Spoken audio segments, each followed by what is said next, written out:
Üçüncü həmləlik və ilk uşağımızın dünyaya gəlməyinə son günlərimiz qalıb.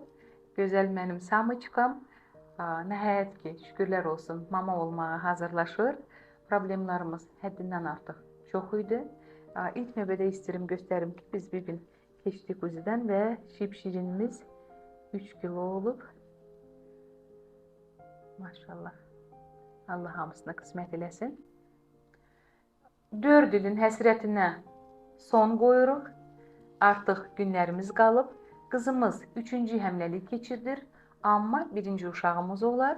Birinci həmləlik 16 həftədə düşük olmuşdu. İlk dəfə sular gəlib və balaca qalmadı.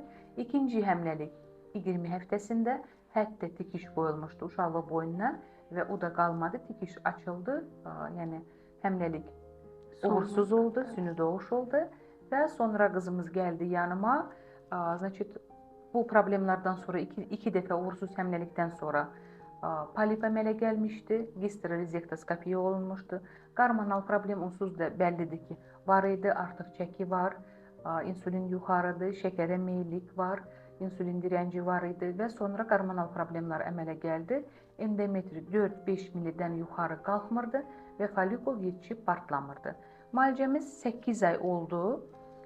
Baxmayaraq problemlərə həm düşüklər oldu, həm sonra həmləlik baş vermədi. 8 ay müalicə nəticəsində həmləlik baş verdi və həmləliyimiz çox çətin keçdi.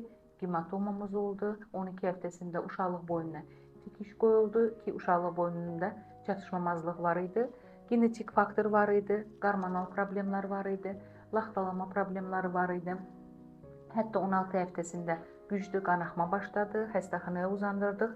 Orada deyirdilər ki, tikişi sökmək və sonlandırmaq həmləliyi icazə vermədim mən. Dedim ki, bu tikişdən qanaxma ola bilməz. Hematoma əmələ gəlib, çünki hematomamız da çox böyüdü və var idi. Sonra da şükürlər olsun, yavaş-yavaş müalicəmiz elə getdi və axıra kimi çatdıq. Hal-hazırda 36 həftəyə çatdıq. Çox sevinirik, çox xoşbaxtıq. Artıq qalıb günlərimiz. Həmişə deyirdik ki, 28 həftəyə çataq, 30 həftəyə çataq, 32. Hal-hazırda 36 həftədəyik. Çox sevinirik, xoşbaxtıq. İnşallah günlərimiz qalıb Samıçk olasın. Çox sağ olun, yəni bu həftəyə gəlib çatmağımız həqiqətən də möcüzədir. Mən yenə sizin yanınıza gələndə heç ümidim yox idi. Çünki çox tanınmış həkimlərin yanında olmuşam. Hamısı da mənə yəni eyni sözü deyirdi ki, sənin vücudun uşaq saxlamır, heç vaxt ana ola bilmərsən. Şükürlər olsun, göydə Allah, yerdə sizin müalicəniz. Siz həqiqətən də analıq olmayan nömrə 1 doktorsunuz. Bizi bu həftəyə əziyyətlərlə də olsa çatdırmısınız. Şükürlər olsun Allah. Artıq 36 həftəyə çatmışıq. Ana olmağıma günlər qalıb. Minnətdaram sizə. Sizi təbrik edirəm. Sizin üzünüz gülür, siz sevinirsiniz. Əlbəttə mən çox həyəcanlanırdım, çox narahat olurdum ki, necə olar. Demək olar elə 36 həftə yataq rejimində olubsuz. Bir balaca 1-2 həftə biraz sevinirik. Dedim ki, biraz rahat gəzə biləsiniz. İnşallah axıra kimi də çataq, sağ-salamat körpəni sizə qucağınıza verək. Siz də mama olasınız. Arzu edirəm ki, hamısı sevinsinlər, heç kimdə heç bir problem olmasın və rahat yolu ilə ana olub evlərinə getsinlər, bütün evlərdən körpə səsi gəlsin. Amin.